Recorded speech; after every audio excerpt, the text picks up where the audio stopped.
Comencem la informació meteorològica del Pirineu parlant de fred i de neu. Precipitacions aquesta tarda de dilluns que fan acte de presència a punts del Pirineu amb una cota de neu situada al voltant dels 2.200 metres a la zona del vessant nord, 2.500 metres a la resta. Fenòmens, però, molt poc importants. Demà, dimarts, encara haurem de parlar d'algunes precipitacions, tot i que minses, amb una cota de neu que se situarà al voltant dels 2.200. Amb el mapa de precipitació prevista, veiem aquests dos extrems, punts del vessant nord i també del sector més oriental del Pirineu. Encara el model dona traces de precipitació a partir de migdia, amb aquesta cota de neu que voltarà els 2.200 metres. Si anem ja a veure el mapa de símbols predit per demà dimarts, posem que fins a migdia l'ambient es mantindrà serè o poc ennuvolat, tot i que a punts del Pirineu i del Prepirineu més oriental el cel es mantindrà mig ennuvolat, amb risc d'alguna precipitació que seria en forma de neu per sobre dels 2.200 metres.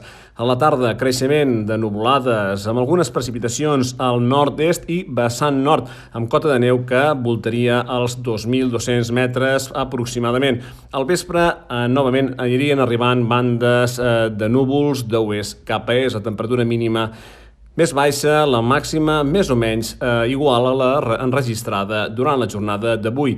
Demà passat, dimecres, després d'un matí amb força sol o de ressol, a partir de migdia apareixeran bandes de núvols alts i mitjans que aniran tapant el cel d'oest cap a est, alhora que creixeran algunes nuvolades a punts de l'extrem nord, en aquest sector amb risc d'algun ruixat, amb una cota de neu ja més alta, al voltant dels 2.200 metres, i és que la temperatura haurà pujat tant la mínima com la màxima seran més altes. De cara a dijous i fins a migdia, ambient serè, cel serè o poc ennuvolat, tot i que circularan alguns núvols alts fins a migdia. A partir de llavors, creixement novament d'algunes nuvolades, especialment a l'extrem nord, on pot caure algun ruixat. Cota de neu ja molt alta, al voltant dels 3.200 metres aproximadament, i és que novament una jornada pujarà la temperatura mínima i la màxima. I de moment això és tot des del Servei Meteorològic de Catalunya.